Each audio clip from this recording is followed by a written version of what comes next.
네, 여러분 안녕하십니까. 뉴스 빅5 시작하겠습니다. 오늘 함께 하실 세 분 먼저 소개해드리겠습니다. 최현미 기자, 윤영걸 전 매경닷컴 대표, 김근식 교수 나오셨습니다. 어서 오십시오. 오늘도요, 미북 정상회담 얘기로 시작하겠습니다.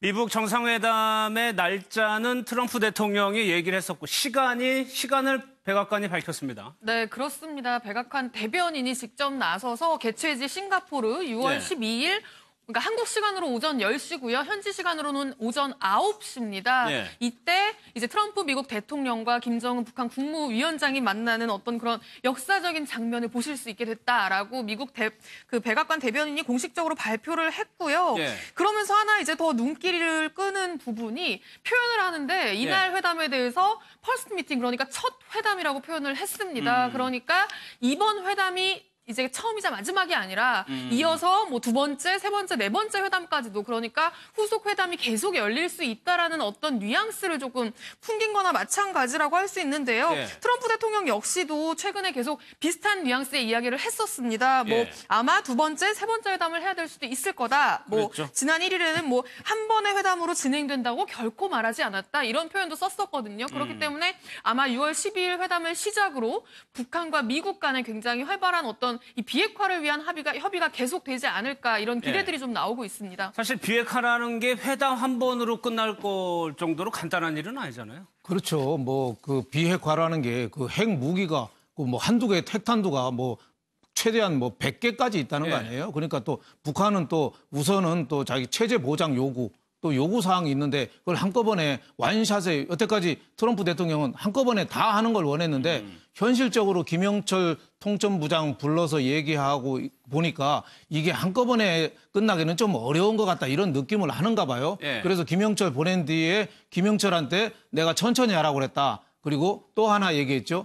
최대 압박이라는 용어는 내가 앞으로 쓰고 싶지 않다. 뭐 이랬으니까 트럼프 대통령이 약간 노선의 변화가 있지 않느냐 하는데, 우리가 걱정스러운 거는 여태까지 선핵 폐기 후 보상, 이 원칙인데 이 원칙이 혹시 트럼프 대통령이 직접 김정은하고 회담을 하면서 그게 좀 흔들리지 않을까.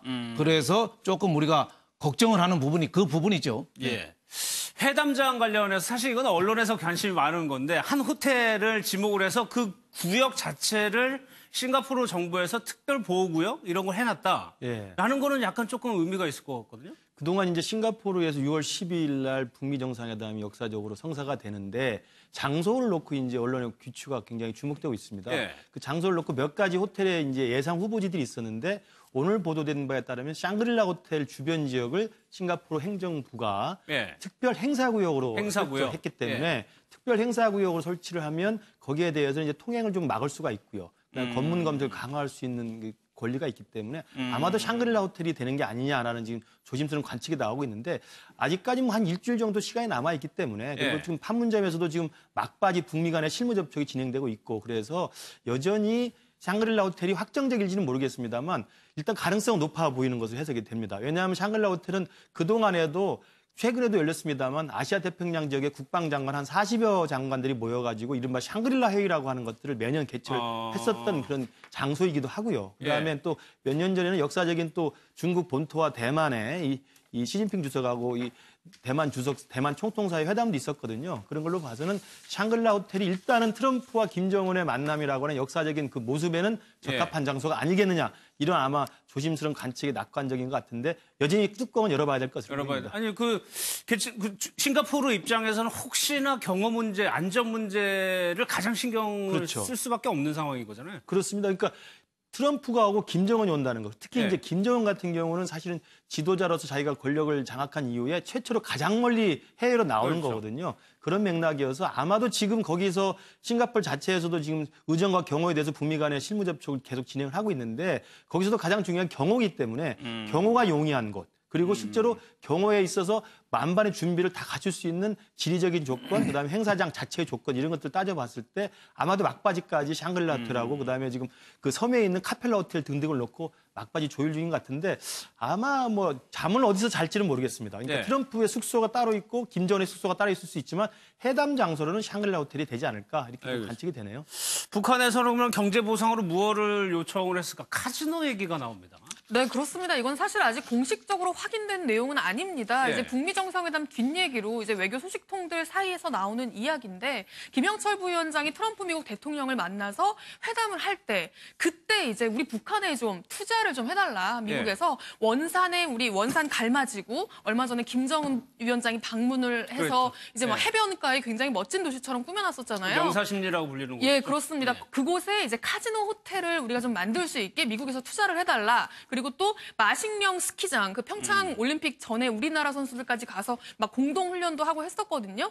김정은 위원장이 굉장히 공을 들이는 곳인데 이 마식령 스키장을 증설하는 데에도 미국이 좀 투자를 해달라라고 이야기를 했다라는 게 지금 뒷얘기로 나오고 있습니다. 이게 어디까지 예. 사실인지는 확인되지 않았는데 좀 이런 그 만난 자리에서 친서를 전달하면서 이런 이야기를 했다라고 하면 조금 의미가 있을 것 같습니다. 근데 김 교수님, 예. 독재국가, 사회주의 국가에서 카지노 좀 안 맞는 것 같기도 하거든요. 근데 이제 북한은 해외에서 온 관광객들을 상대로 쉽게 돈을 버는 게 사실은 카지노이거든요. 그러니까 예. 지난 2002년이죠. 그러니까 김정일 당시 위원장 시절에도 신의주에 바로 이 카지노를 예상했던 이른바 신의주 경제특구를 발표한 적이 있었습니다. 그래서 경제특구의 행정장관으로 양빈이라고 하는 중국 사람까지 임명했었는데 중국 측과 협의가 잘 안 돼가지고 결국 양빈이 구속돼 버리면서 신의주 경제특구가 무산된 적이 있었거든요. 그때도 중국 측 반대 이유가 바로 신의주 앞에 단동이 중국 도시가 있는데 예. 단동과 신의주 사이에 그 압록강 사이에 이 배에서 카지노를 설치한다면 중국 사람들이 도박에 빠질 우려가 있다. 예. 이렇게 해서 반대했던 경험이 있어요. 그러니까 그 정도로 이제 북한에서는 외국 사람들을 데려와서 돈을 쉽게 버는 게 사실 관광하고 카지노거든요. 그래서 지금 원산 같은 경우는 지금 최 기자님 말씀하신 것처럼 김정은이 가장 야심차게 추진하고 있는 계획이 있습니다. 예. 원산 총지구 계획이라고 그래가지고 자기가 태어난 곳이기도 합니다. 원산은. 그래서 이 원산이 태어나고 자란 곳이기 때문에 원산 아까 말씀하신 갈마 비행장을 완전히 현대식 모델로 지금 새롭게 만들어놨고요. 예. 그래서 외국 국적이 다 들어올 수 있게 돼 있습니다. 이번에도 풍계리 핵심장 폐기일 때 원산 비행장에 내려서 기자들이 풍계를 예, 이동을 예. 했거든요. 갈마 비행장을 만들어놨고 아까 말씀하신 명사심리 해수욕장에 송도원 야영장이라서 엄청나게 큰 캠핑장을 만들어놨습니다. 그리고 마식령 스키장이 가까운 인근에 있고 거기에 다 연결되는 거군요. 리조트가 있습니다. 그래서 사실 원산치구 총계획이라는 것은 비행장, 그다음에 야영장, 캠핑장, 그다음에 해변가에 엄청난 리조트 시설, 스키장까지 연결되는 복합지구 계획입니다. 그것들을 만들어 놓으면 아마도 개혁개방의 그 여파에 따라서 외국 사람들이 원산으로 온다면 카지노까지 열어주면 큰 돈을 벌지 않겠느냐. 이런 아마 야심찬 계획이 있는 것으로 생각이 됩니다. 유영걸 대표, 그 돈을 한번 따져보니까 지금으로서 추산해보면 한 1년에 한 500억 정도 들어간다는 얘기가 되는 거거든요. 그렇죠. 카지노 조성할 경우에 수익이 연 530억 정도. 예. 그러니까 북한이 한 해 교역이 한 8조 내지 9조 정도 되거든요. 그중에서 그 정도 교역을 하는데 한 해에 530억 원이 들어오니까 굉장히 큰 거죠. 북한 시작 단계니까. 그렇죠. 시작 단계에서. 우리나라에서도 그렇잖아요. 지금 카지노, 경마, 스포츠 토토 이런 국가가 어떻게 보면 허가하는 도박판 이게 수익성은 굉장히 높은 거죠. 그러니까 이번에 김영철 통전부장이 가서 제안한 게 굉장히 재밌잖아요. 트럼프 대통령이 책 거래 기술 책 읽어보면은 거기에 아버지는 조그마한 건축업자였어요. 예. 그게 내가 협상이나 거래를 통해서 이렇게 키웠다고 하면서 그 책 내용에 부동산 개발업자로서 이렇게 세계적인 부동산 개발업자로 커온 과정이 협상을 통해서 한 게 그 책에 자세히 나와 있어요. 그러니까 김영철 이가 얘기한 거는 트럼프 대통령이 제일 전공인 부동산 개발 분야를 원산 이쪽에 와서 좀 카지노나 그 대대적으로 그 관광 투자를 해서 관광이죠. 투자를 해서 우리 달러 때문에 죽겠다. 그러니까 달러 좀 우리 좀 소통 좀 시켜줘라. 지금 어떻게 보면 두 가지죠. 관광하고 어떻게 보면 금융. 네. 금융 제재가 옛날에 뭐 과거에도 피가 마른다고 할 정도인데 지금도 달러가 아예 거래가 안 되잖아요. 그러니까 숨 쉬기도 어려우니까 좀 열어줘라. 그리고 트럼프 대통령이 제일 관심 있어 하는 부동산 개발 사업을 예. 같이 하자 하니까 상당히 트럼프 대통령이 어떻게 보면 그 즉석에서 결정을 하는 스타일이니까 김정은도 아마 이번에도 얘기했고 12일 날 예. 싱가포르 얘기에서도 이 얘기가 또 좀 나오지 않을까 싶습니다. 알겠습니다. 또 하나 소식이요. 멜라니아 여사가 가느냐 안 가느냐도 상당히 의미가 있었는데 지금 나오는 얘기로는 안 가는 쪽으로 얘기가 나오는 것 같아요. 네, 그렇습니다. 미국에서 지금 그렇게 이야기가 되고 있습니다. 네. 지금 그 신장 질환으로 수술을 받고 아예 지금 미국 내에서도 공식적인 행사에 어디에도 지금 참여하지 않는 걸로 알려져 있거든요. 아마 그런 부분들 때문인 것 같은데 건강 문제 아마 그게 제일 클 것 같은데요. 이번에 싱가포르 정상회담에는 그래서 트럼프 대통령 혼자 갈 가능성이 크다. 라는 이야기가 많이 나오고 있고요. 건강 문제도 건강 문제인데 이제 뭐 이 회담 자체를 어떤 이 두 정상의 만남을 어떤 좀 보여주기식으로 보여주는 게 아니라 정말 실무적인 이야기를 하는 어떤 실무 회담으로 가져갈 거기 때문에 굳이 뭐 아내를 같이 갈 필요는 없다라고 이제 미국 내에서는 이야기도 나오고 있는 것 같습니다. 그런데 그렇기 때문에 사실 리설주 여사도 같이 갈 명분이 사실 좀 없어지는 측면이 그러네요. 좀 있고요. 그래서 사실상 지금 그 여동생이지만 딸이지만 거의 뭐 그 정부 안에서 굉장히 역할을 하고 있는 이제 이방카와 이 김여정이 만날 가능성, 공식 수행원 어떤 자격으로 만날 가능성, 이 가능성이 오히려 지금은 좀 더 많이 나오고 있는 상황입니다. 근데 김우식 교수, 미국 입장에선 그렇지만 북한 입장에서는 조금 아쉬울 것 같다는 생각도 들거든요. 맞습니다. 그러니까 김정은이 보여주는 이 리더십 스타일의 변화 중에 가장 큰 특징이 정상국가의 지도자 이미지를 보여주는 거거든요. 정상국가 지도자 이미지는 항상 내가 공식 행사를 갈 때 부인을 데리고 다닌다라는 거예요. 영부인이라는 것들을 데리고 다니는 건데, 그러니까 이설주 여사도 사실은 지난 중국을 방문할 때도 같이 갔었고요. 우리 지난 4.27 판문점 남북 정상회담 첫 번째 때도 이설주 여사가 왔었습니다. 그랬죠. 그런 걸 보면 김정은은 어쨌든 북한이란 나라가 은둔의 어떤 폐쇄적인 나라가 아니라 개혁 개방을 이제 앞으로 앞두고 있는 정상적인 국가라는 걸 보여주기 위해서는 가능한 한 이설주를 데리고 다니고 싶을 겁니다. 근데 만약에 지금 그 미국의 지금 발표대로 멜라니아 여사가 못 온다고 한다면 멜라니아 여사의 파트너로서 이설주를 갔을 때 혼자만 덩그러니 남아있을 수가 있기 때문에 아마 김정은도 고민을 깊어질 수밖에 없는데 저는 그럼에도 불구하고 이설주를 데리고 나올 가능성도 여전히 남아있다고 생각이 들고요. 그리고 이제 아까 우리 최 기자 말씀하신 것처럼 오히려 눈길을 끄는 것은 이제 당의 지금 부부장으로서 사실 김정은 지금거리에서 가장 큰 역할을 하고 있는 지금 김여정이 분명히 올 거고요. 그다음에 사실 이방카도 사실은 백악관의 선임 보좌관이라는 공식 타이틀을 갖고 있기 때문에 트럼프가 김정은을 만나러 회담 장소에 올 때 이방카도 올 가능성이 높아 보여서 그 두 여성의 만남은 아마 기정사실화 될 것으로 보입니다. 그러니까 그런 게 뭐랄까 소프트 외교, 그러니까 독재국가의 이미지를 조금이라도 희석시킬 수 있는 거를 최대한 활용하려 할 거란 말이에요. 그렇죠. 국제 무대에 전 세계적인 관심 아니겠어요? 국제 무대에 뭐 부인 이설주 여사는 멜라니아 여사랑 만나면 더 좋겠지만 안 되면은 뭐 그 밑에 부분이라도 김여정이나 어떻게 보면은 이방카 여사를 같이 하는 것도 국제적으로 부드럽게 희석시키는 효과가 굉장히 큰 거죠. 이번에 어떻게 보면은 정상회담이 실패한 정상회담은 없다고 하잖아요. 어떻게 보면 그 김영철 갔을 때도 어느 정도 좀 얘기가 돼 있을 가능성도 물론 상당히 있다고 봐야 되잖아요. 그러면 정상회담 성공하면은 또 종전 선언하고 그다음에 평화협정 체결하고 북미 수교 이렇게 가는데 이번에 어떻게 보면은 그 세계의 그 부드러운 이미지를 극대화시키지 않느냐 싶습니다. 어떤 영상, 어떤 그림이 또 펼쳐질지를 봐야 될 것 같아요. 이런 가운데 최현민 기자, 문재인 대통령이 사전투표를 했다는 것이 미국 정상회담만 아니면은 뭐 당연히 받아들일 수도 있는데 다르게 해석이 되기도 한단 말이에요. 지금 시점에서는. 네, 그렇습니다. 청와대 대변인이요. 어제 문 대통령이 이제 사전투표를 할 예정이라고 공식 발표를 했습니다. 8일에 먼저 한다는 거죠. 근데 지금 미국 정상회담이 12일이고 지방선거가 13일이잖아요. 그러니까 이제 일각에서는 이 사전투표 하는 게 13일에 당일에 투표를 할 수 없는 어떤 피치 못할 사정이 있는 것 아니냐. 그야말로 혹은 부재하는 상황에서. 예, 그렇죠. 혹은 이제 그럴 가능성, 피치 못할 사정이 생길 가능성에 대비해서 아예 미리부터 그날 일정을 비워놓는 게 아니냐라는 이야기가 나오고 있는 거죠. 그 피치 못할 사정이라는 거는 이제 미국 정상회담이 열리고 있을 때 문 대통령이 직접 가서 이 남북미 3자가 어떤 회담을 하고 종전선언까지 하는 그림, 이런 그림까지 지금 청와대가 염두하고 있는 것 아니냐라는 추정이 이제 계속 나오고 있는데요. 사실 아마 그 날까지도 계속 나올 겁니다. 그런데 일단 청와대에서는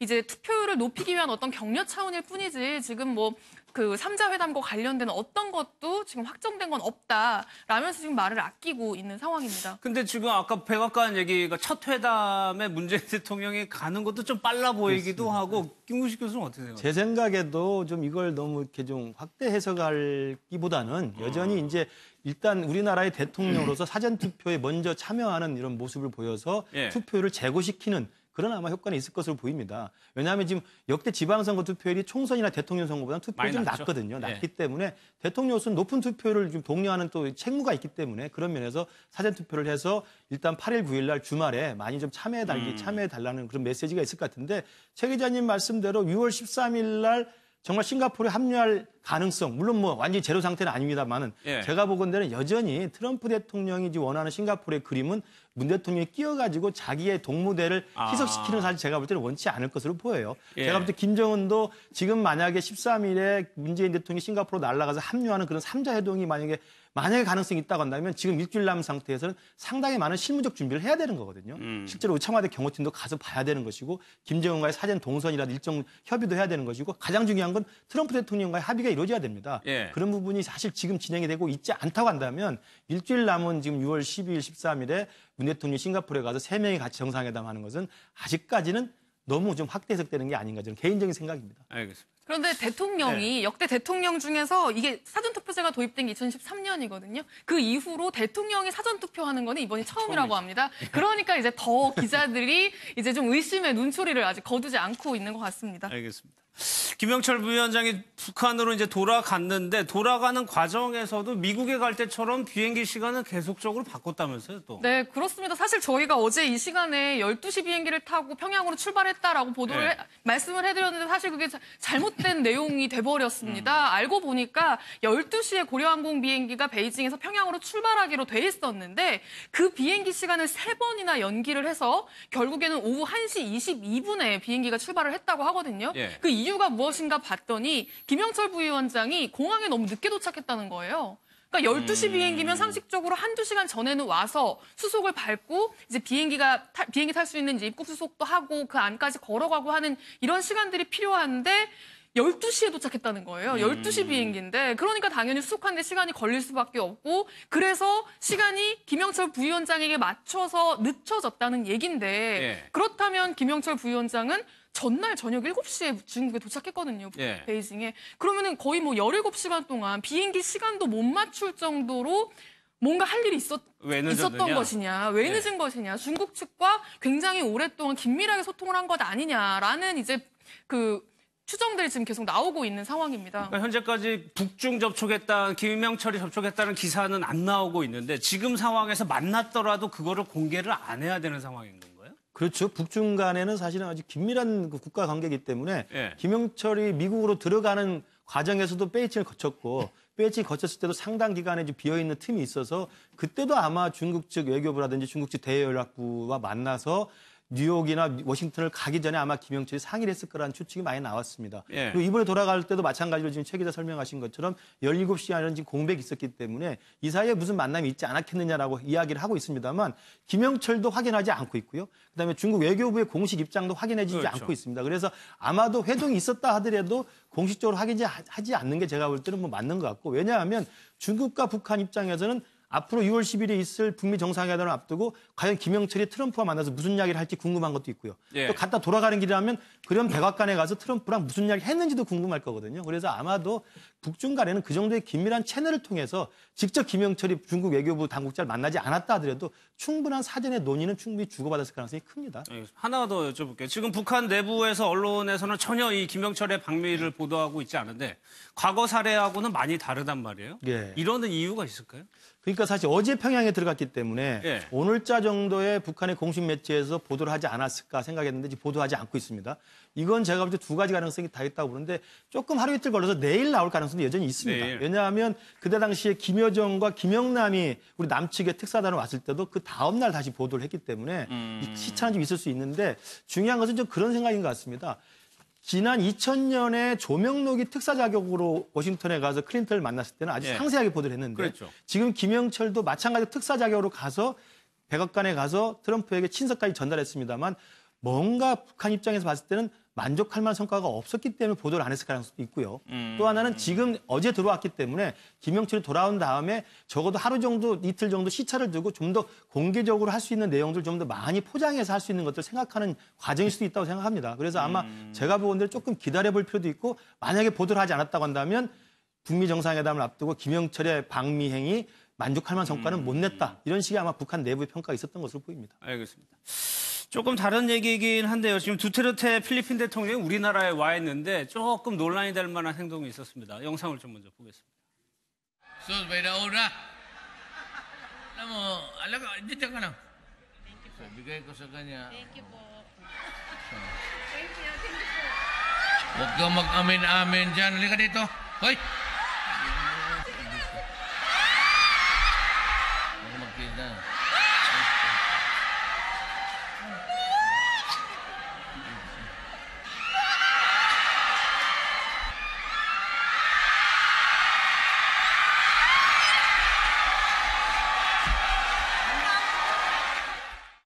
저 영상은 좀 설명을 해드려야 될 것 같아요. 어떤 상황인지. 네, 그러니까 지난 3일입니다. 그러니까 우리나라에 온 첫날인데요. 지난 네. 일요일에 서울의 한 호텔에서 지금 우리나라에 있는 필리핀 교민들을 만난 행사예요. 지금 우리나라에 왔으니까 행사에서 행사를 진행하다가 이제 나한테 키스를 해주면 내가 책을 한 권 선물하겠다 라면서 이야기를 꺼냈고요. 그러면서 남자는 안 된다. 남자는 안 주겠다라고 이야기를 했고 그러면서 이제 여성 2명이 어떻게 이제 지목이 된 것 같습니다. 네. 지금 보신 것처럼 여성 2명이 이제 연단으로 올라갔고 올라가서 이 여성들은 뭐 키스 얘기를 하긴 했지만 사실 그게 뭐 그럴 수는 없잖아요. 예, 그러니까 이 키스하기 전에 이 대통령의 손을 이렇게 자신의 이마에 가져가죠. 그게 이제 필리핀에서 상대를 굉장히 존경한다는 의미의 어떤 인사법이라고 합니다. 그렇게 하고 책을 받아서 들어가려고 했는데 계속 두테르테 대통령이 보시면 이게 입술을 가리키면서 키스를 요구하잖아요. 네. 그랬더니 이제 못 이기는 척인지 아니면은 뭐 이게 분위기에 휩쓸려서인지 이제 실제로 저렇게 하는 모습인데 저 모습이 당연히 필리핀 언론에도 그렇고 전 세계에 다 이제 보도가 됐죠. 예. 그러면서 사실 지금 굉장히 비난 여론이 커지고 있는 상황입니다. 지금 뭐 키스하는 과정에서 여성의 팔뚝을 이렇게 꽉 붙잡는 모습도 있거든요. 이런 모습을 보고 이제 비난 여론이 굉장히 큰데 두테르테 대통령은 사람들에게 즐거움을 주려고 한 거지 심각하게 예. 받아들이지 말라라고 이야기는 했는데 지금 필리핀 내부 여론도 굉장히 안 좋다고 합니다. 이거는 참 미투가 아직 없나요? 필리핀은? 글쎄요. 하여튼 뭐 있을 수 없는 일인데 우리나라 같으면 큰일 날 건데 저렇게 통용이 되는 거 보면은 그 지지율이 마약과의 전쟁을 선언하면서 연초에는 두테르테 지지율이 82%까지 예. 올라갔어요. 근데 요즘 보니까 지지율이 뭐 28%까지 더 내려갔더라고요. 그러니까 들쭉날쭉하니까 저 뭐 마약 소탕이나 이런 걸 하는 거는 뭐 잘한 건 같습니다만은 국가 전체적으로 경영 전략으로 볼 때는 잘하는 건지 저렇게 막 교민들 앞에서 그냥 키스도 하고 또 말도 굉장히 심한 말 하잖아요. 예. 그 피살된 선교사 여성한테도 그런 얘기 하잖아요. 그 내가 알았으면 내가 먼저 강간 범죄를 저질렀으면 했다 뭐 이런 식으로까지 심한 얘기 하니까 예. 필리핀이 60년대만 해도 우리나라보다 아시아 최고 선진국이었어요. 그래서 저 장충체육관 예. 필리핀이 져준 거고 저 미국 문화원도 필리핀 져준 거거든요. 그럴 정도로 저 선진국에서 우리나라 와서 저렇게 보여주는 게 우리도 잘못하면 저렇게까지 수렁에 빠질 수 있다. 뭐 예. 이런 걸 좀 보여주는 반면교사 역할도 좀 하지 않느냐 이런 생각도 좀 듭니다. 근데 두테르테 대통령이 지금까지 보여온 정상 간의 만남에서 껌을 씹는다. 네. 굉장히 많았었단 말이에요. 그러니까 사실은 아시아의 스트롱맨을 이제 자처하고 있고요. 예. 그다음에 아까 말씀하신 지금 필리핀 국민들한테 가장 큰 기대 중에 하나는 뭐냐면 이 부정부패를 좀 일소해달라는 것이고 마약과의 전쟁을 통해서 마약을 좀 없애달라는 건데 그냥 마약 소탕 부정부패 척결이라는 그 측면에서는 자기가 강인한 리더십을 보여줄 필요가 있었던 것 같아요. 그래서 예. 국민들 지지를 얻기 위해서는 약간 마초이즘에 입각해서 강한 이미지, 스트롱맨. 그러니까 트럼프 대통령도 지난 대선 후보 나왔을 때 후보 시절에 얼마나 많은 구설수, 그렇죠. 그다음에 여성 비하 발언, 성 관련된 의문, 이런 것들이 나왔음에도 불구하고 당선이 됐잖아요. 그러니까 그런 것처럼 두테르테 대통령도 지금 필리핀 국민들한테 요구되고 있는 강력한 리더십, 스트롱맨의 리더십을 위해서는 좀 남성으로서 굉장히 강한 어떤 그 여성에 대해서 이런 우월적인 지위를 굉장히 활용하는 지금 리더십을 보이고 있는 것 같고 특히 트럼프 대통령 만났을 때 어떤 저런 가죽 신발을 신는다든지 가죽 잠바를 입고 부츠를 신는다든지 아니면 또 시진핑 주석을 만났을 때 껌을 씹기도 했거든요. 예. 그런 걸 보면 내가 필리핀 대통령으로서 미국의 최고 지도자나 중국의 최고 지도자와 내가 당당한 어깨를 거르고 할 말 다 하겠다. 이런 걸 보여주면서 아마 대내적인 지지 확보를 위한 마초이즘의 활용이라고 생각이 듭니다. 필리핀 내에서요. 예. 알겠습니다.